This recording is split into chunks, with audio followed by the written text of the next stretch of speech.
Bonjour à tous, bienvenue pour cette deuxième édition du Digital Rise organisée par l'agence WAM. Le Digital Rise, c'est 6 grandes thématiques abordées aujourd'hui autour de 6 webinaires. Et ici, on est sur le dernier webinaire de la journée avec toi, David. Bonjour David. Et bonjour Xavier, bonjour Manon, bonjour à toutes et tous. Alors j'ai une question, David. Est-ce que l'IA va tuer Google? Eh ben, justement, On va voir. On va je voir vous ça avec toi. propose d'en parler pendant 45 minutes. Mais il y a de belles choses à dire. Il y a vraiment de belles choses à dire parce que c'est un vrai combat, une vraie confrontation qui est en train de se jouer. Et autant il y a quelques mois, on pouvait encore en douter, autant là, il y a un pivot dans l'histoire du search qui est très intéressant.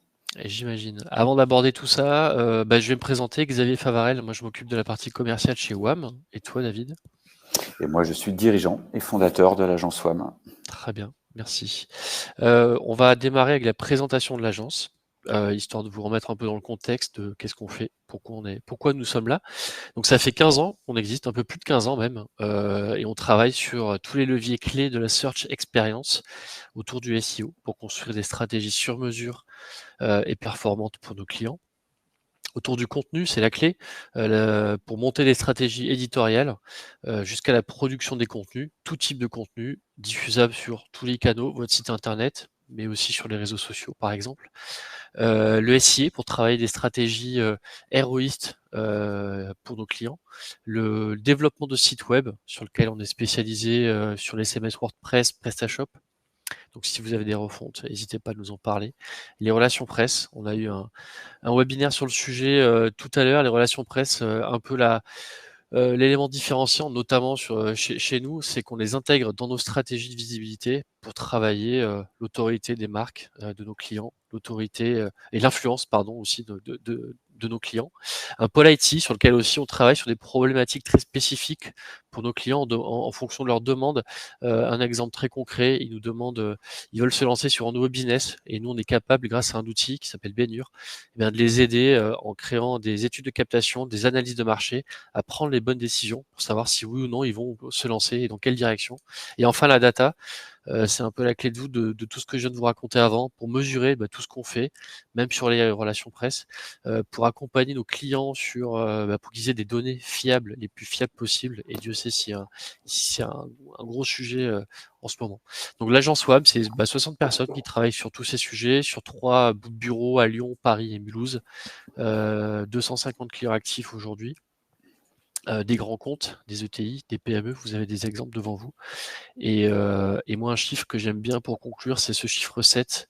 C'est 7 ans de fidélité en moyenne de nos clients qui montre un peu, qui résume beaucoup de choses sur la qualité et la relation qu'on met en place avec eux, et aussi avec eux et avec nos équipes. Donc voilà, je vous embête pas plus avec ça, Maître David. À toi de nous dire si l'IA va tuer Google. Eh bien, c'est parti. Je vous propose d'enchaîner. Et en fait, c'est Gartner, l'institut de sondage et d'études, qui a jeté un pavé dans la mare du search, le premier, comme à son habitude. En février 2024, Gartner avançait justement les chiffres suivants, sortis de son étude qui a été menée auprès de 299 consommateurs, donc en août 2023. Ça a fait des gros titres de certains canards digitaux.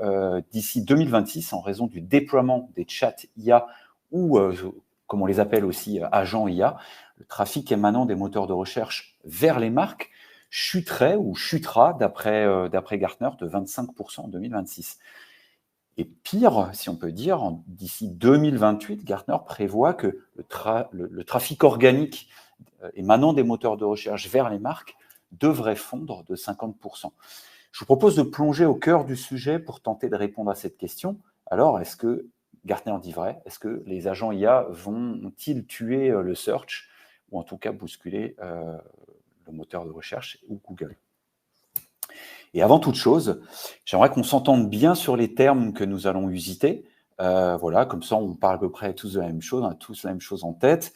La recherche par l'IA, elle fait l'objet de nombreuses discussions ces derniers mois, ça n'aura échappé à personne. Mais ce qui manque souvent dans ces discussions, c'est un accord sur ce que l'on entend par recherche par l'IA. Et c'est important parce qu'il existe, je crois, 3 façons de réfléchir à ce qui est discuté. Un moteur de recherche d'abord, depuis 20 ans, ce qui nous permet de rechercher l'information en présentant une liste de résultats que nous devons aller visiter avant de prendre une décision. Et les classements sont le plus souvent déjà régis par l'IA, mais on va y revenir. Un chatbot ou un agent IA, c'est ce que je vais appeler aujourd'hui l'agent IA, Gemini, Claude, GPT, le chat. Il y en a d'autres, Mistral, le chat. Il s'agit d'une interface simple de questions-réponses par itération et on obtient ensuite des réponses. La recherche générative, alors ça c'est une hybridation, c'est entre le moteur de recherche et l'agent IA, et c'est ce qu'on appelle aussi un moteur de réponse ou un moteur de recherche qui intègre une fenêtre conversationnelle d'IA générative. Le plus connu c'est AI Overview de Google, il y a aussi Bing avec Copilot et bien sûr Perplexity. Voilà pour l'instant vocabulaire et au moins on parlera le même langage. Alors justement, l'expression de recherche traditionnelle, pour être assez clair avec vous, pour moi, elle est déjà obsolète. Parce qu'en fait, on parle toujours de recherche traditionnelle ou classique, comme si c'était la même chose qu'il y a 20 ans. Sauf qu'en réalité, il faut reconnaître qu'elle elle n'existe plus. Parce que l'IA alimente la recherche du début à la fin. Il est, je crois, temps d'arrêter de parler de recherche traditionnelle. Je vais vous montrer un exemple. Quand on tape une marque comme Apple, regardez aux États-Unis, regardez à quoi ressemble aujourd'hui une page. On n'est plus sur 10 liens bleus, on est sur une page interactive qui propose des résultats, des angles de réponse différents, top story, uniquement des résultats de marque, des résultats de produits, des résultats locaux, des résultats visuels. Voilà, ça a bien évolué et tout ça est bien sûr régi par l'IA déjà. Donc on est bien loin des 10 liens bleus. Alors, ça met un peu de temps. Hop, voilà. Alors, j'ai un petit problème a priori, puisque vous ne voyez pas à l'écran. Voilà, le changement de slide. Sundar Pichai, justement, a fait remarquer que Google utilisait déjà l'IA depuis des années. Et on sait que c'est vrai, puisque concrètement, vous le voyez à l'écran, un résultat comme Anderson .Paak, par exemple, est totalement restructuré par l'IA. Et puis, on sait aussi que des algorithmes comme WrongBrain, SpamBrain, Practical Content System, alias HCU pour les intimes, donc le Helpful Content, utilise l'IA pour détecter notamment des faux avis dans la recherche locale, etc. etc. L'IA est impliquée à pratiquement chaque étape de la recherche Google, depuis le back-end jusqu'au processus de classement, jusqu'au front-end, donc la physionomie de la SERP. Voilà, donc c'était important de rappeler que l'IA est omniprésente dans le Google d'aujourd'hui. La recherche hybride, qui est plus connue sous le nom de recherche générative, c'est ce que les gens appellent actuellement AI Search, c'est également un terme, je pense, presque un peu inapproprié, mais l'étiquette plus précise, plutôt la recherche générative. Voilà, donc il y a Bing et Perplexity. Perplexity, c'est le plus connu, voilà, qui sont finalement une fenêtre générative IA empilée au-dessus d'un index de recherche, avec quelque chose au milieu qui se coordonne entre les deux, voilà, qui est, généré par l'IA pour faire une réponse pour vous, personnalisée. Voilà. Les chatbots, moi je les appelle les agents IA. ChatGPT, c'est le plus connu, regroupe de nombreuses choses.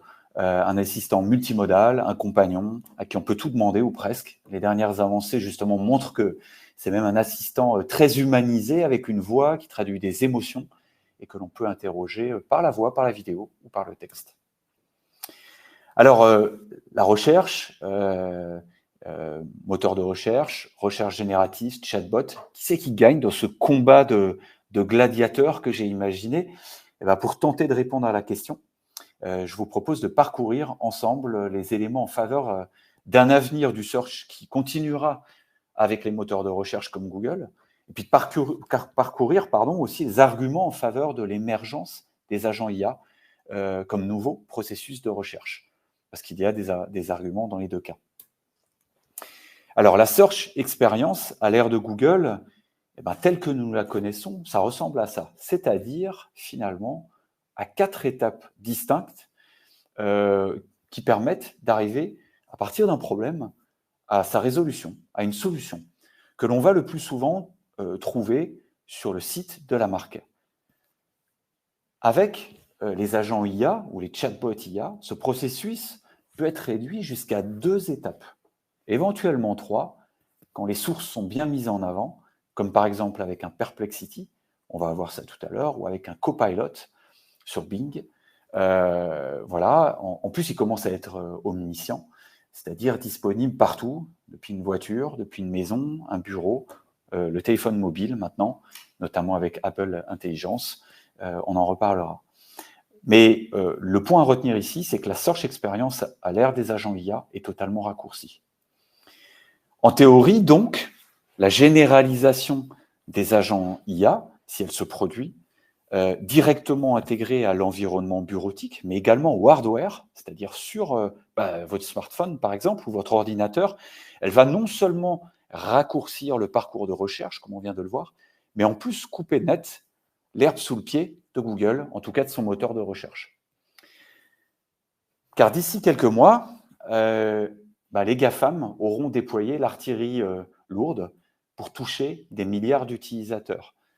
On sait que OpenAI s'est allié très tôt à Microsoft pour être présent sur Bing, mais depuis peu également sur Windows 11 et également sur le nouveau PC Copilot qui intègre directement la puissance d'OpenAI à travers Copilot sur le PC.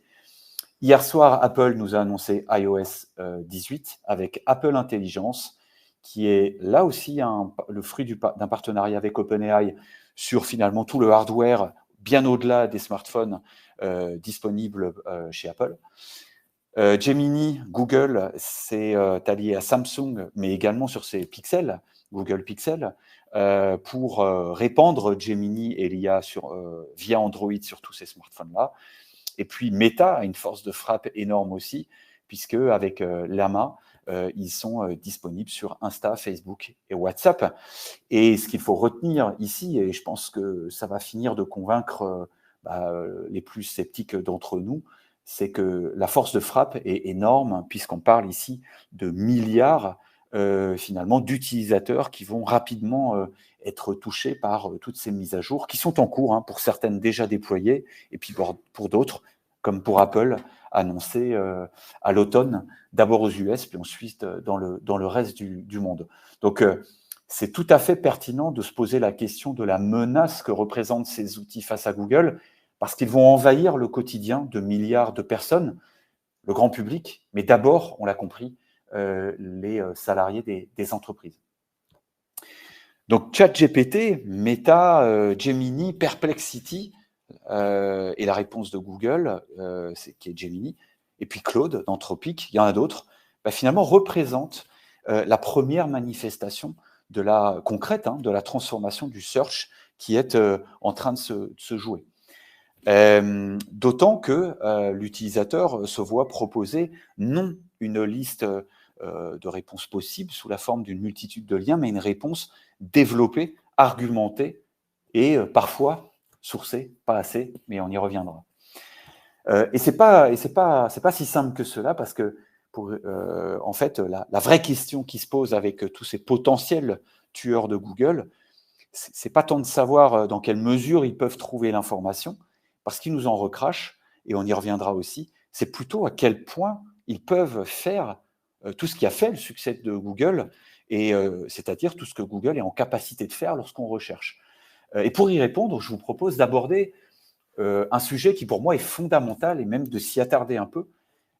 C'est propre à l'humain d'ailleurs, c'est le processus cognitif qui a lieu lors d'une recherche d'information. Et ce que je vous mets sous les yeux, en fait, est tiré d'une étude qui a été faite en 91 et à nouveau en 93.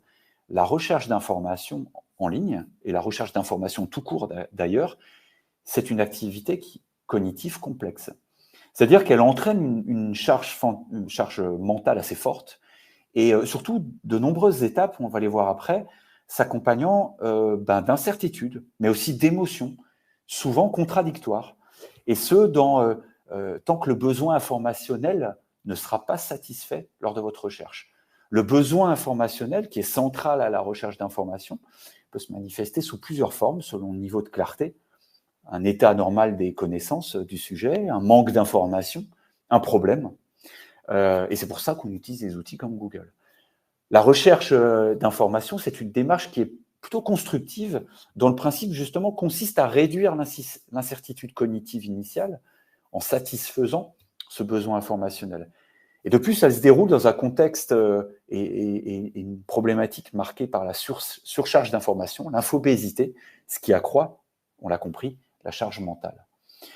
Ce modèle met l'accent sur le rôle actif de l'individu dans la recherche d'informations tout au long du processus. C'est ce que je vous fais apparaître ici, les 6 étapes finalement du processus cognitif de la recherche. Et ce que je vous ai souligné en vert, c'est justement le rôle actif de l'individu, de l'humain, dans la recherche d'informations. Voilà, tel que la compréhension du besoin, la formulation de stratégies de recherche, mais surtout l'évaluation des résultats. Ainsi, d'après Carole Culto, qui est donc le professeur en sciences de l'information et communication à l'université de Rutgers aux US et qui est auteur de ce modèle cognitif le plus répandu et qui porte son nom, le modèle Culto, les difficultés de recherche d'informations ne peuvent être résolues par la seule création d'interfaces questions-réponses. C'est hyper intéressant parce que ça a été fait en 91. Pourquoi ? Parce que l'originalité de ce modèle appelé Information Seeking Process, en fait, est qu'il intègre une dimension affective au processus de recherche. Et en fait, c'est assez intéressant parce que c'est un processus cognitif qui a été approfondi et conceptualisé par Google sous l'étude Macy-Middle, qui est apparue l'année dernière pour la première fois et qui a été remise à jour cette année. Voilà, et je trouve intéressant que ça fasse directement écho à cette première étude de 91. En tout cas, c'est là où mes recherches m'ont mené. Voilà, et donc lors d'une recherche de produits, l'exploration des offres et leur évaluation sont un processus continu, voire infini. C'est-à-dire que tant qu'aucun facteur déclencheur, qui sont finalement des biais cognitifs et affectifs, viennent déclencher quelque chose chez vous, chez l'utilisateur, et qui vont satisfaire la recherche, tant qu'il n'y aura pas eu ces facteurs déclencheurs, on tournera en rond entre l'exploration des offres et leur évaluation. Voilà. Sinon, dès qu'il y a eu quelque chose qui vous a touché, vous allez aller vers un achat ou vers une action.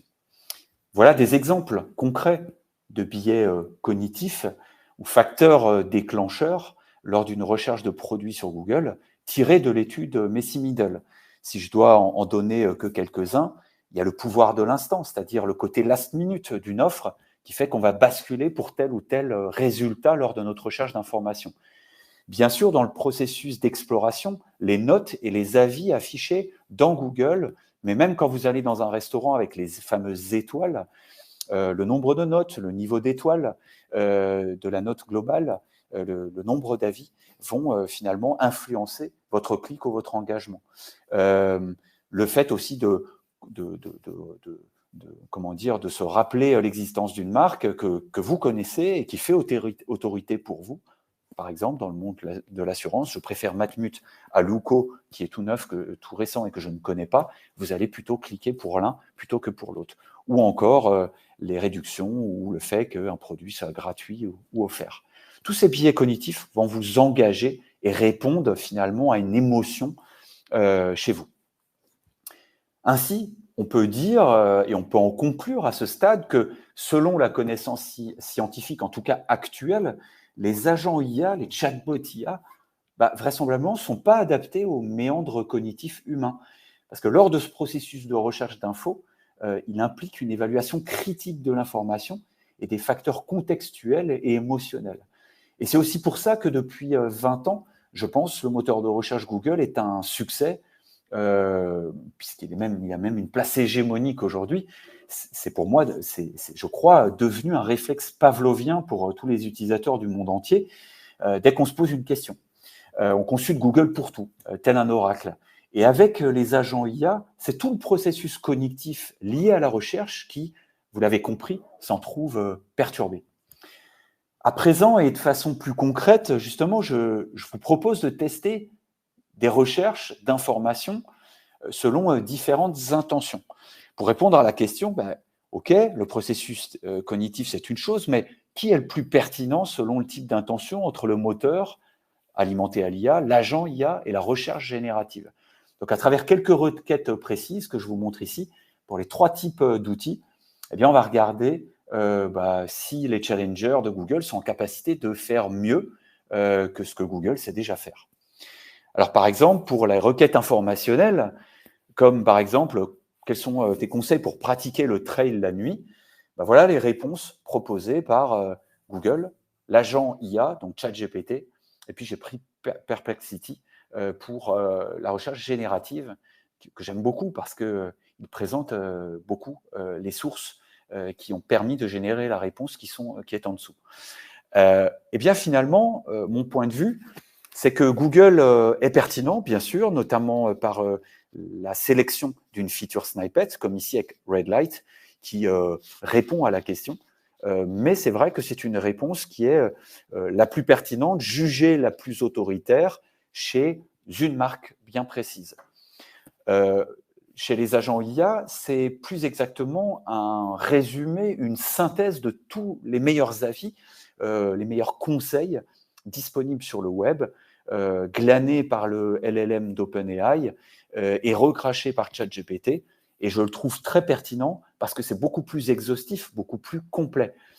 La recherche générative qui est alimentée pour Perplexity par plusieurs LLM, dont celui d'OpenAI, puisque c'est au choix de l'utilisateur dans le format payant, là aussi, c'est très pertinent. Donc, on peut dire que pour cette recherche informationnelle, Google, clairement, est chahuté, challengé, clairement. La requête navigationnelle, vous savez, ce sont les requêtes qui répondent à « je sais ce que je veux et chez qui je le veux ».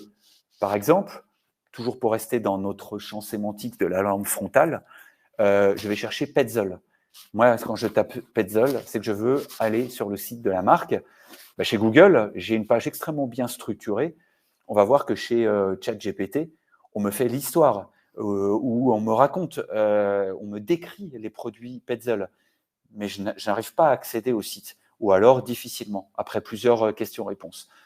La recherche générative, comme Perplexity, va faire un peu la même chose que ChatGPT, mais va quand même nous donner des sources. On le voit en haut à gauche, c'est même des images, mais c'est un peu moins intuitif.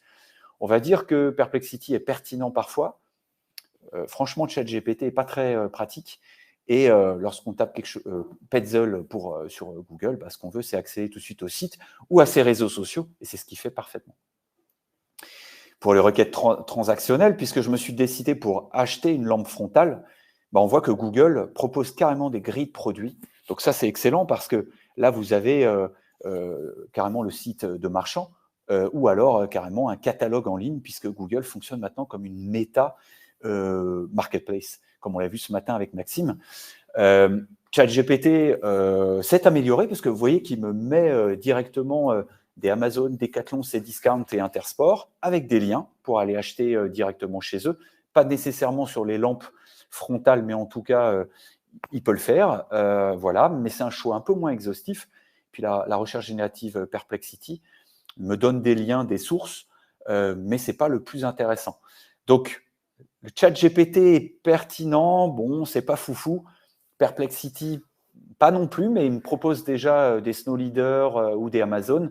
Et alors, Google est clairement dans son précaré et parfaitement à l'aise.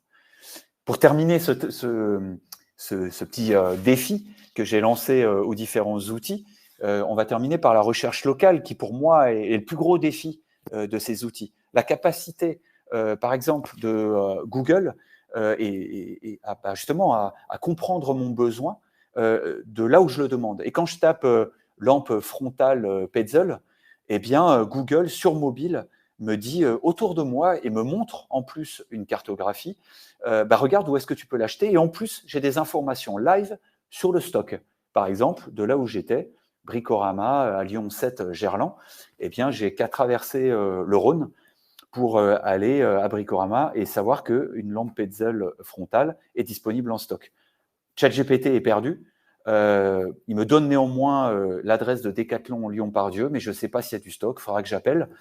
j'ai GoSport Lyon Confluence. Et puis sinon, la recherche générative Perplexity fait un peu le même travail. Ce n'est pas très pertinent pour nos 2 nouveaux entrants. Par contre, Google est vraiment dans son précaré, comme je le disais. Et pour moi, clairement le gagnant pour ce type de recherche. À travers ce petit jeu, je crois qu'on a un bon résumé de ce qui se passe aujourd'hui. C'est que le moteur de recherche, IA, tel qu'est Google, c'est celui qui fournit encore les meilleures réponses. Sauf peut-être pour la partie informationnelle, factuelle, là où en effet les agents IA excellent aujourd'hui par leur exhaustivité, par leur précision, pour aller chercher des indices disséminés sur le web comme l'aiguille au fond d'une botte de foin, tandis que Google va prendre ce qui est le plus connu, le plus autoritaire. Donc les agents IA, pour moi, sont un bon compagnon en phase de recherche informationnelle, mais pour les phases navigationnelles, transactionnelles ou locales, clairement, aujourd'hui, en tout cas pour le moment, soyons objectifs, ils ne sont pas à la hauteur. Voilà, donc c'est Google qui reçoit en tant que gladiateur sa parure, son armure et qui gagne ce premier combat. Il y a d'autres défis, bien sûr, et les exemples sont nombreux ici, mais le gros défi pour les agents IA, et en tout cas pour la recherche générative, où qu'elle se trouve, qu'elle soit embarquée sur Google, chez ChatGPT ou chez Perplexity, c'est l'inexactitude, clairement. C'est ça qui gangrène aujourd'hui, finalement, les premiers déploiements. À mesure que le grand public commence à percevoir les avantages des agents IA, clairement, on reconnaît également les divers risques associés à ces technologies. Ils peuvent aller du risque de gestion de données, tels que la confidentialité des données, les biais ou violations de la propriété intellectuelle, les risques de gestion des modèles, qui ont tendance à se concentrer sur des résultats inexacts ou avec un manque d'explicabilité, ou alors ne comprennent pas la satire, comme ici dans l'exemple de la colle sur les pizzas qui a fait beaucoup de bruit, ou le fait de manger des pierres, si on demande combien de pierres je dois manger par jour, en fait, le LLM s'est inspiré de la satire et comme il n'a pas compris le trait d'humour, évidemment, il le prend au premier degré. Donc, voilà, tout ça vient finalement représenter des entraves, des défis technologiques pour ces outils. Voilà, une troisième grande catégorie de risques, c'est celle liée à la sécurité et une utilisation incorrecte. Et puis, il y a un autre défi de taille, et qu'on peut ajouter dans cette discussion entre les agents IA et le moteur de recherche et la recherche générative.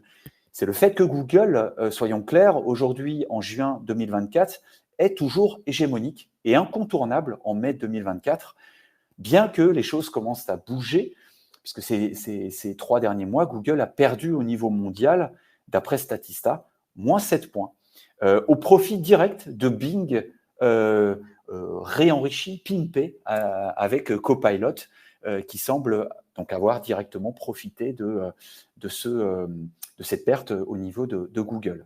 Et puis, si on regarde cette fois par le prisme de l'audience, là, ici, aidé par SimilarWeb Pro, eh bien, on voit que Google affichait ces 3 derniers mois 85 milliards de visites, 1,4 milliard quand même, et déjà pour ChatGPT, mais ça représente que 1,7% des visites de Google, émanant de 3 milliards d'individus, puisque là, on a 3 milliards de visites pour Google, en tout cas, d'individus différents, contre 268 millions d'individus différents pour OpenAI, c'est-à-dire 8,6%. À la fois, c'est encore extrêmement loin de Google, mais à la fois, il faut reconnaître que depuis le lancement d'OpenAI en novembre 2022, la progression est fulgurante, surtout si vous incluez Microsoft et Apple, dont les IA, Copilot et Apple Intelligence sont maintenant armés par OpenAI. Et puis, Google, et ça c'est un argument pour le fait que Google n'est pas encore mort, Google est bien plus qu'un moteur. Ce n'est pas exhaustif ici, j'ai mis les applications principales, mais Google est un écosystème en réalité. Il possède un large éventail de produits et de services interconnectés, Gmail, YouTube, Maps, Waze parmi les plus connus, Discover, Google Play, et bien plus encore. Et depuis 10, 15, 20 ans parfois même, Google s'est développé de telle manière qu'il est tout simplement devenu incontournable dans notre quotidien personnel comme professionnel. Et c'est une dépendance que les agents IA pourront difficilement ébranler du jour au lendemain, même si, on l'a vu tout à l'heure, les choses commencent à bouger tout doucement. Et bien sûr, ces apps sont interconnectées désormais grâce à l'IA via Gemini, puisque Google a fait des annonces il y a moins d'un mois lors du Google I.O. et qu'on a compris que dans l'année, toutes ces applications seront interconnectées par la nouvelle clé de voûte chez Google et chez Alphabet, c'est Gemini. Et d'ailleurs, si vous avez suivi la dernière mise à jour sur Android, c'est Gemini qui a tué Google Assistant. Donc, la marche est lancée aussi du côté de Google qui ne s'est surtout pas laissé faire. Ce que l'on peut en conclure à ce stade de la présentation, c'est que l'IA est la bonne idée, c'est certain. Que ce soit le moteur de recherche comme Google, on l'a vu, que ce soit les agents IA et le succès d'OpenAI ou la recherche générative, l'IA est, je dirais, la bonne idée. Clairement. Mais pas forcément la bonne interface pour aller attaquer Google sur son marché de la recherche en ligne. À partir de ce constat, quel avenir pour le search? Eh bien, la recherche générative, on l'a vu, comme Perplexity, comme AI Overview, c'est un mélange assez maladroit, de mon point de vue, d'un agent IA et d'un moteur de recherche avec une interface assez chargée du reste. Elle peut faire, en tout cas, elle veut faire vos tâches professionnelles ou vos devoirs. Elle veut vous donner le numéro de téléphone du restaurant local. Mais soyons clairs, c'est assez médiocre dans les deux cas aujourd'hui. D'ailleurs, vous voyez les remontrances subies par Google, par ses utilisateurs depuis quelques jours qu'il a déployé aux États-Unis, AI Overview. Et puis, d'ailleurs, on a été contraint à réduire la part des recherches de AI Overview à 15% des requêtes aux US, contre 84% au lancement, lorsqu'il a lancé ça la première fois dans Google Lab. Mais même si la recherche générative s'améliore, est-ce que quelqu'un veut vraiment d'un moteur de recherche capable également de rédiger un essai ou une lettre pour nous? Moi, je pense qu'il est assez acquis ou presque acquis que ces capacités assez maladroitement associées vont disparaître et finiront par ressembler à ce que Google est déjà. Voilà. Ce qui nous laisse finalement dans un avenir proche avec d'un côté les agents IA ou chatbots comme ChatGPT et Gemini ou Mistral ou Claude, et de l'autre, les moteurs de recherche en tête desquels Google, mais aussi Bing.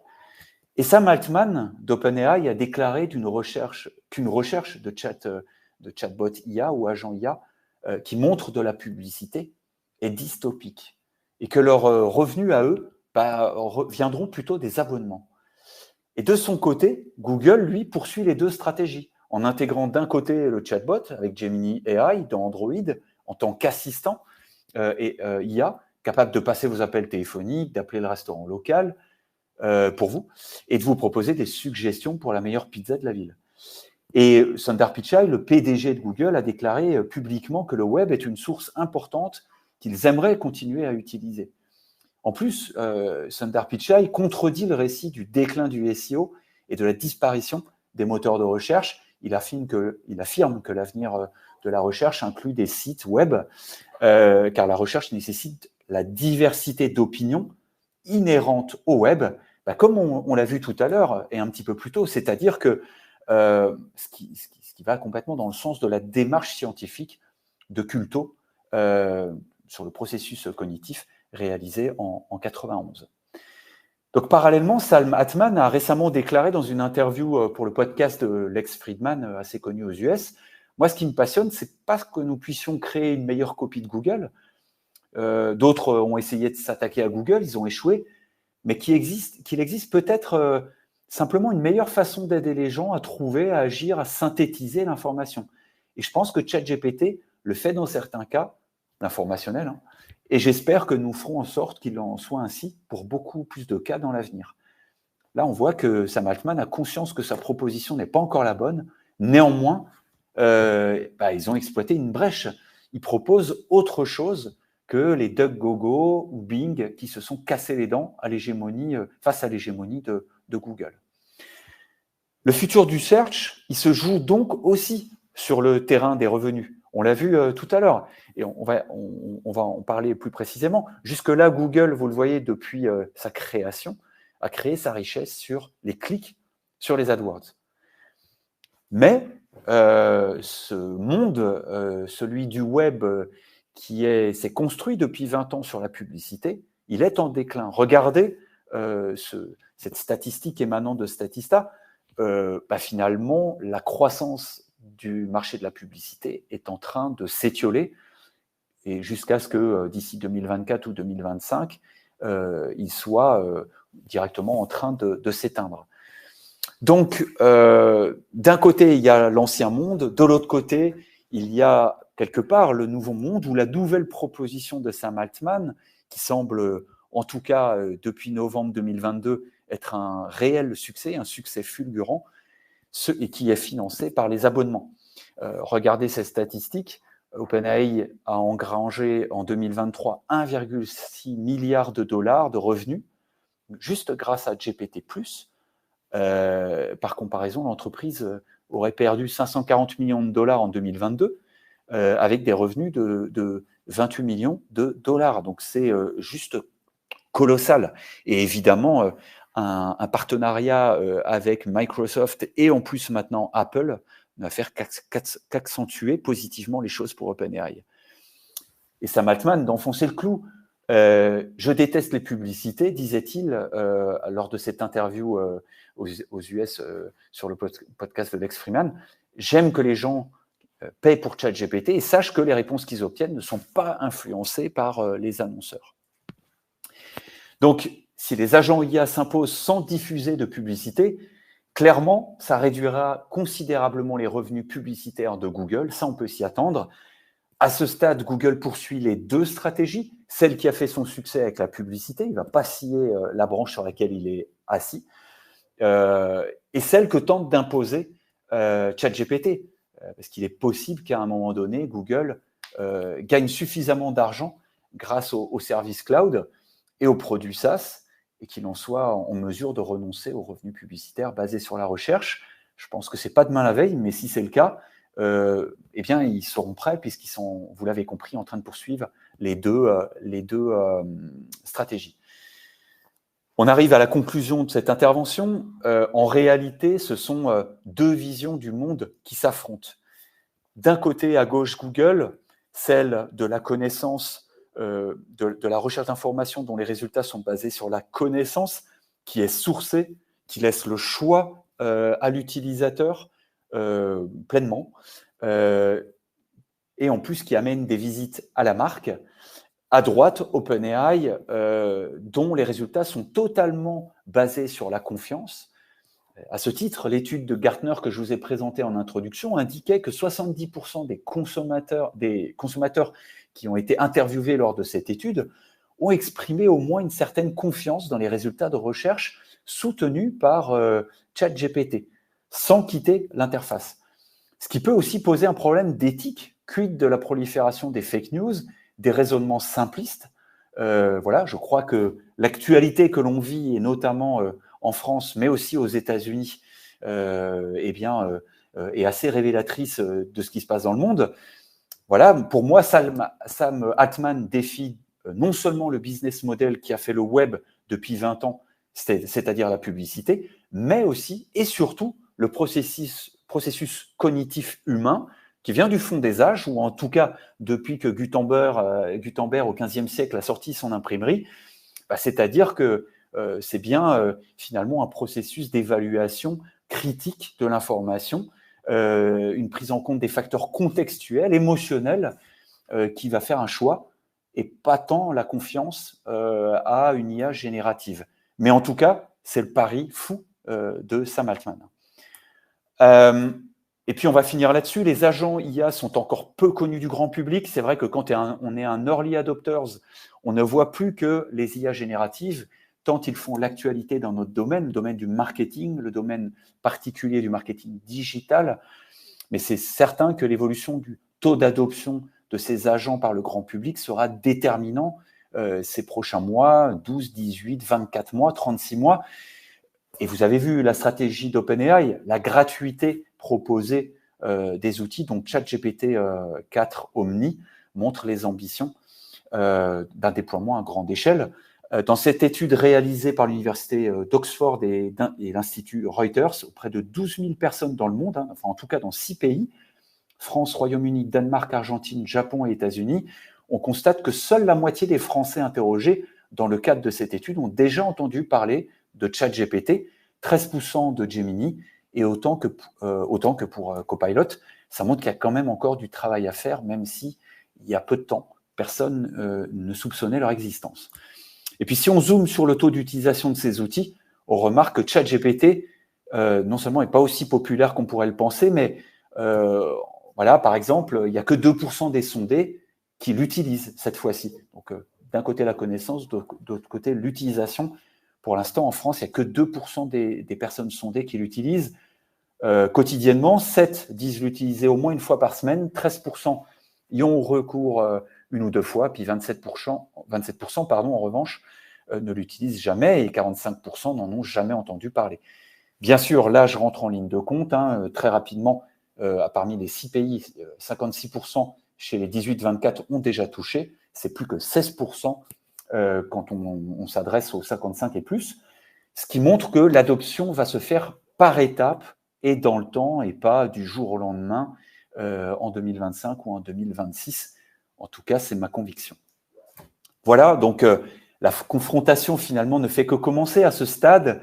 Google est encore le colosse du search et en position de le rester, mais ce sont les utilisateurs qui vont décider de la trajectoire du search, hein, à n'en pas douter. Mais vous l'avez vu, ils sont tous déployés maintenant sur le hardware. Je ne sais pas si on peut confirmer la projection de Gartner pour 2026, qui dit que les moteurs de recherche enverront 25% de trafic en moins en marque. Ça reste assez aventureux, mais ce qu'on peut dire, c'est que le paysage du search, lui, il est en train d'évoluer comme ça n'a jamais été le cas depuis 20 ans ou plus de 20 ans. J'étais déjà là. Je peux en témoigner avec l'arrivée de Google. Je pense qu'il va falloir compter avec les agents IA, c'est sûr, mais surtout la confrontation des deux visions, Google versus OpenAI, ne fait que commencer et c'est assez passionnant à suivre. Merci beaucoup. Merci David, très intéressant. À vos questions, c'est maintenant. Alors, on a une question dans le chat qui sort un peu de l'IA, mais on va quand même s'y intéresser. Moi, j'ai juste avant une question, c'est sur le côté confidentialité. Est-ce que tu penses, David, que ces agents respectent correctement la confidentialité des utilisateurs? Est-ce qu'il y a des améliorations que tu pourrais nous suggérer?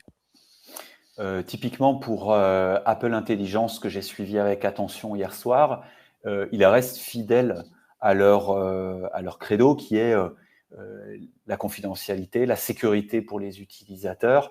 Et ils ont dit que tout resterait sur le smartphone iPhone 15 ou sur les MacBooks, etc. Et lorsque lorsque la demande faisait appel au cloud, ce serait un cloud privé et qu'il rendrait public le fait qu'ils feront des contrôles pour s'en assurer. Bon, si c'est dans le cloud, est-ce que ça reste vraiment confidentiel? Bon, un expert nous dira qu'il n'y a pas de raison. Après, c'est à chacun de voir. Pour ce qui est de ChatGPT, c'est pas très clair. Si c'est gratuit, c'est vous le produit. Moi, c'est ce que j'ai compris ces 20 dernières années. Donc, si c'est gratuit, est-ce que c'est moi le produit? J'ai tendance à le penser. Maintenant, si je paye chaque mois, est-ce que j'aurai une confidentialité partielle ou totale? Eh bien, vous pouvez vous farcir la longue liste des contenus et des CGV d'OpenAI pour essayer de la comprendre. Elle n'est pas très claire aujourd'hui. Voilà, l'état de l'art. Mais c'est le vrai enjeu pour la suite. Hein.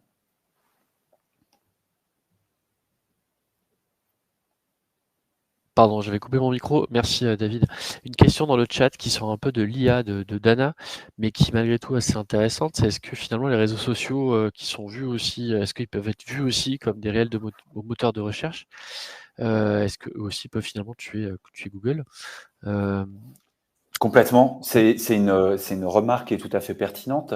Si on prend TikTok, vous en entendez beaucoup parler.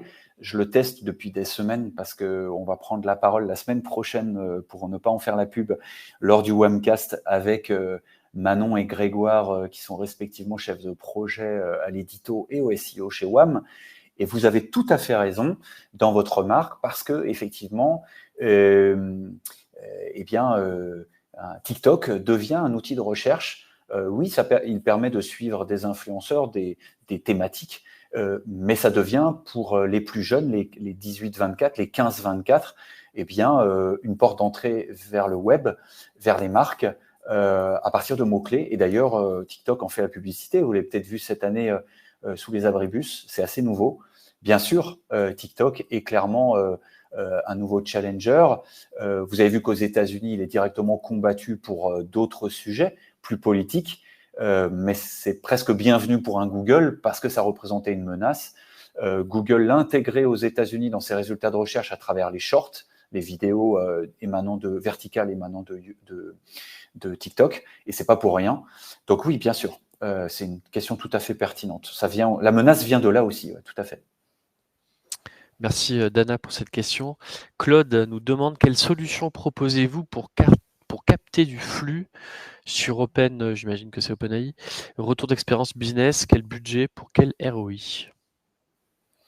Alors, oui, alors si on doit le comprendre comme ça, la présence d'une marque lors des conversations avec ChatGPT, Gemini, par exemple, oui, ça, bien sûr, on a commencé à mener des tests assez approfondis dès l'été dernier, dès l'été 2023, et on a compris déjà, à travers différents tests, ce qui pouvait faire la base d'une visibilité pour la marque dans ces conversations, bien qu'on l'a vu, ce soit moins évident, puisqu'il y a moins de choix, moins de sources qui sont montrées que pour le moteur de recherche. Si on le fait en très rapide, la présence dans le Knowledge Graph de Google pour la marque, donc à travers une page Wikipédia, mais également la présence de la marque, des mentions et ou des liens via des médias, puisque le Knowledge Graph prend aussi ses sources, non pas que sur le Wikipédia, mais aussi à travers des médias qui comptent, les Échos,